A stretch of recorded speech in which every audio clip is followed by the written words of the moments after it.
ఈరోజు టాపిక్ ఏంటి అంటే మీ అందరికీ చాలా వింతగా అనిపిస్తుంది, కానీ ఒక చిన్న హెల్ప్ చేసి పెడతారా ప్లీజ్. చాలామంది చీరలు కొనుక్కోండి మా దగ్గర, ఇత్తడి సామాన్లు కొనుక్కోండి, లేకపోతే ఇంకోటి కొనుక్కోండి ఇంకోటి కొనుక్కొని అని అడుగుతూ ఉంటారు. లేదు అంటే బలానా షాప్లో బలానా ఉన్నాయని యూట్యూబర్స్ అందరూ, ఇన్ఫ్లుయెన్సర్స్ అందరూ మిమ్మల్ని ప్రలోభ పెడుతూ ఉంటారు. కానీ నాకు చిన్న హెల్ప్ ఏం చేస్తారు తెలుసా? 33,500 ఉన్న ఫాలోవర్స్ ఉన్న మన ఛానల్కి చిన్న సహాయం చేయలేరా నా కోసం? ఏంటి అంటే, రోడ్డు మీద ఎక్కడన్నా గోవులు, ఆవు కానీ దూడ కానీ ఆంబోతులు కానీ ఏవైనా సరే ఈ సంబంధించినవి ఎవరూ లేరు వాటికి అని మీకు తెలిసి ఏదైనా రోడ్ యాక్సిడెంట్కి గురై అవి ఏమైనా డ్యామేజ్ అయినా, కాలు కానీ ఏదైనా దెబ్బ తగిలి పాపం ఇబ్బంది పడుతున్నా కానీ ఏవైనా కానీ, లేకపోతే మీరు ఎవరన్నా వాటికి తిండి పెట్టలేక మీకు తెలిసిన వాళ్ళు కానీ వాటికి పెంచలేక ముసలివైపోయిన తర్వాత మనకి దేనికి ఉపయోగపడతాయి, ఆవులు ఒట్టిపోయిన తర్వాత కానీ, ఎద్దులు పనికిరానప్పుడు కానీ ఏదైనా కానీ మన ఛానల్ చూసిన తర్వాత వాటిని మా గోశాలకు తరలించండి దయచేసి. అవి తెచ్చుకునే ఖర్చు కూడా మేమే పెట్టుకుంటాం. వాటిని తీసుకెళ్ళి ఇలా చంపేయడానికి, తినడానికి అమ్మేస్తే అవి ఎంత అరుస్తాయో, ఎంత బాధపడతాయో కొంచెం ఆలోచించండి ప్లీజ్. అవి అమ్మేసే డబ్బులతో మీ అమ్మాయికి ఒక డ్రెస్సు కానీ, మీ అబ్బాయికి కనీసం ఒక సైకిల్ కానీ, ఒక ల్యాప్టాప్ కానీ ఏది రాదు మీకు. అట్లా తెచ్చిన డబ్బుతో కూడా మన పిల్లలకి ఏం చేసుకున్నా కూడా మనకి మనస్కరించదు. అదే మీ పేరు చెప్పుకుని బలన వాళ్ళ ఇంట్లోంచి వచ్చి మన గోశాలలో ఉంది బలన ఆవు అని చెప్పి ఉంటే అది మీకు వీడియో రూపంలో రోజు కనిపిస్తూ ఉంటుంది డైరెక్ట్గా. మీకు దానికి ఎప్పటికప్పుడు మేము తెలియపరుస్తూ ఉంటాం. దాని ఆరోగ్యాలు చూసే డాక్టర్లు ఉంటారు, గవర్నమెంట్ హాస్పిటల్ నుంచి వెటనరీ డాక్టర్సే దాన్ని పర్యవేక్షణ చేస్తూ ఉంటారు. తిండికి కానీ ఎట్లాంటి దానికి కానీ కొబ్బరి తోటల మధ్యన హాయిగా ఆహ్లాదకరంగా చక్కగా జీవిస్తూ ఉంటాయి. ఎందుకు నేను ఇది పూనుకున్నాను అంటే, ఎప్పటి నుంచో నాకు పెట్టాలని ఎందుకో తెలుసా అండి. మా చిన్నతనంలో మా ఇంట్లో కనీసం 150 గేదెలు కానీ, ఆవులు కానీ, ఎద్దులు కానీ, ఆంబోతులు కానీ ఉండేవి. కాలక్రమేణా ఒకసారి కరువు అనేది ఏర్పడింది అనమాట. అసలు పంటలే లేవు, గడ్డి అనేది దొరకని టైంలో వాటాలు కదా, బాబాయిలకి మనకి అందరికీ వాటాలతో ఎవరి వాటా వాళ్ళు పంచుకోవడాలు, ఇన్ని పంచుకున్న దగ్గర నుంచి ఎవరి వాటా వస్తే వాళ్ళు అమ్మేసుకుంటారు కదా. మనం ఏం చేస్తాం చెప్పండి? అలా అలా అలా అలా వాళ్ళు అమ్మేసుకుని వెళ్ళిపోవడం జరిగింది.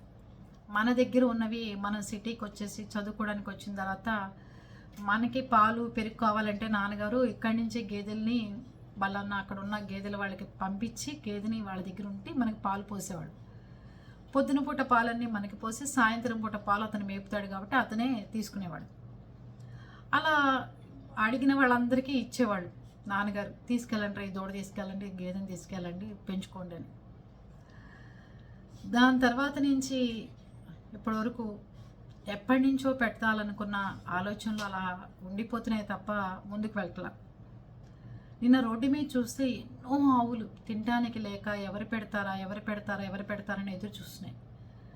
అందుకని మీ అందరూ మీ దగ్గర కానీ, మీ పక్క వాళ్ళ దగ్గర కానీ, బంధువుల దగ్గర కానీ ఎవరి దగ్గరైనా ఎంక్వైరీ చేసి ప్లీజ్ ఇలా బయట వాళ్ళకి అమ్మే పద్ధతులు కానీ, రోడ్ల మీద వదిలేసే పద్ధతులు కానీ, తిండి పెట్టలేని పరిస్థితుల్లో కానీ, ముసలివైపోయి బాగా వీక్గా ఉన్నవి కానీ ఏదైనా పర్వాలేదు, జబ్బుతో పాపం అది ఇబ్బంది పడుతున్న ఏ గోవునైనా సరే మా గోశాలకు తరలించండి.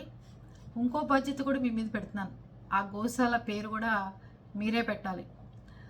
వంతారా ముఖేష్ అంబానీ వాళ్ళ అబ్బాయిది ఎలా ఫేమస్ అయిందో అనంత అంబానీది, మన గోశాల కూడా అంత ఫేమస్ అవ్వాలి. దానికి నామకరణం కూడా మీరే చేయాలి. అర్థమైందా? అది పరిస్థితి. అందుకని వాటి పేర్లు మీరే పెట్టాలి. ఆ వంతార లాగా మన గోశాల కూడా చాలా పెద్దదవ్వాలి. ఇక్కడ డొనేషన్స్ ఉండవు, ఎవరన్నా దానికి దానాకి హెల్ప్ చేయండి అని చెప్పాలు ఉండవు, ఏమి ఉండవు. ఎక్కడన్నా ఇబ్బంది పడుతున్న గోవులు కానీ పోలీసులు వాళ్ళకి కూడా తెలియజేస్తున్నాను ఈ వీడియో వాళ్ళ దాకా వెళ్తే, మీరు ఇలా రోడ్ల మీద తరలిస్తున్న గోవులు అలాంటివి మిగిలిపోయినప్పుడు అవి ఎవరవో తెలియవు కాబట్టి మన గోశాలకు తరలిస్తే ఇంకా బాగుంటుందని నా అభిప్రాయం. మీకు ఎలాంటి ఇబ్బంది కలగకుండా వాటిని చూసుకునే బాధ్యత మాది. ఎక్కడన్నా పోలీసులు వాళ్ళకి కానీ పట్టుబడ్డప్పుడు వాటిని ఎక్కడ తరలించాలో రోడ్ల మీద చాలా చోట్ల ఉండిపోతున్నాయి. బయట గోశాలలో తిండి పెట్టేవాళ్ళు లేక ఇబ్బందులు పడుతున్నాయి. మంచిగా కొబ్బరి తోటల మధ్యలో ఆహ్లాదకరమైన వాతావరణంలో మంచిగా చూసుకునే వాళ్ళ చోట అలాంటి గోవుల్ని మా దగ్గర వదిలిపెట్టండి, చక్కగా చూసుకుంటాం. ఎవరన్నా మీకు తెలిసిన వాళ్ళు లేకపోతే మీ ఇంట్లో గోవులైనా సరే ఎప్పటికప్పుడు మీకు వీడియోల రూపంలో కూడా పంపిస్తూ ఉంటాం. ఈ చిన్న హెల్ప్ చేయండి, అర్థమైందా? అందుకంటే మీ దగ్గర నుంచి నేను ఆశించేది కూడా ఏమీ లేదు. ఎన్నో మూగజీవులు ఇంత ఇబ్బంది పడి ఎవరు అరటిపండు పడతారా, రాత్రి 12 అవ్వగానే పిలుస్తుంటే అమ్మా అమ్మా అని ఈ చింపుగాడేమో విసిగిస్తుంటాడు వాటిని, ఇక్కడ ఏం లేదు వెళ్ళండి అన్నట్టు. 12:30 అయిన తర్వాత కూడా నేను 5-6 రకాలు వాటికి ఫుడ్ కట్ చేసి, దోసకాయ ఫ్రిడ్జ్లో ఆ రోజు కూరలన్నీ అయిపోతాయి. 1000 రూపాయల కూరలు ఉండని, 700 రూపాయల కూరలు ఉండని, ఫ్రూట్స్ ఉండని, ఏమన్నా ఉండని నాకు అనవసరం. రైసు, అన్నము,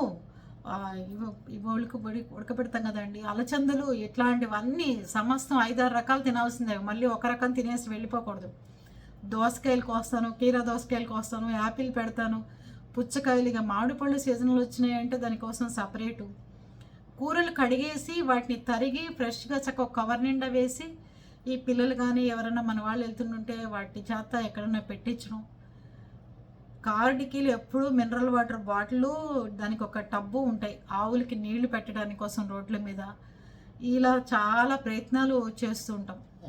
అందుకని మనకంటూ సపరేట్గా గోశాల ఉంటే మీ అందరూ దానికి సహకరిస్తే నేను ముందుకెళ్ళగలుగుతాను.